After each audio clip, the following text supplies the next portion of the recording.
అసంతృప్తి అనేది చాలా పెద్ద సమస్య తెలుసా. అసంతృప్తి ఉన్న వాళ్ళకి దేవుడు ఎంత ఇచ్చినా ఏడుస్తూనే ఉంటారు. ఆ ఏడుపు మొహము మారదు.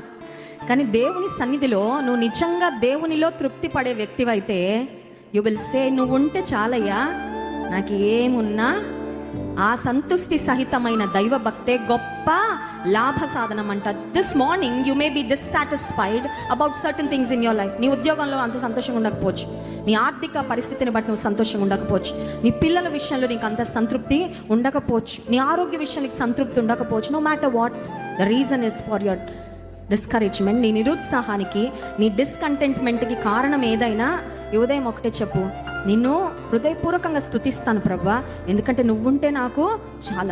I will not look at what I do not have.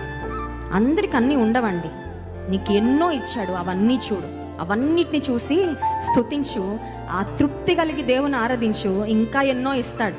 అసంతృప్తితో కూడిన మాటలే పలుకుతూ ఉంటే, అసంతృప్తితో కూడిన భావమే ఉంటే దేవుడు అనుకుంటాడు వేస్ట్. ఇంకా వీళ్ళని ఆశీర్వదించడం, దేవుని హస్తం ఇలా ఉండదండి, ఇచ్చే హస్తంగా ఉండదు మన విషయంలో. మనం అసంతృప్తిని కలిగి ఉంటే, ఒకవేళ తలపైన రూఫ్ ఉండి ఒక ఫ్యాన్ ఉండి మనం బ్రతకడానికి ఒక చిన్న స్థలము అట్లీస్ట్ అద్దోసంతో ఉందంటే we are better than 97% of the people in this world అంట. 97% మంది కన్నా మనం చాలా ఉన్నత స్థితిలో ఉన్నట్టు. I'm sure we all are in that place. మనందరికీ ఆ స్థితే ఇచ్చాడు దేవుడు. ఇంకా ఏదో కావాలి, ఇంకేదో లేదని ఏడుస్తున్నావా? ఉదయకాల సమయంలో ప్రభా నేను సంతృప్తి చెందుతానయ్యా, నిన్ను బట్టి నేను ఆనందిస్తా.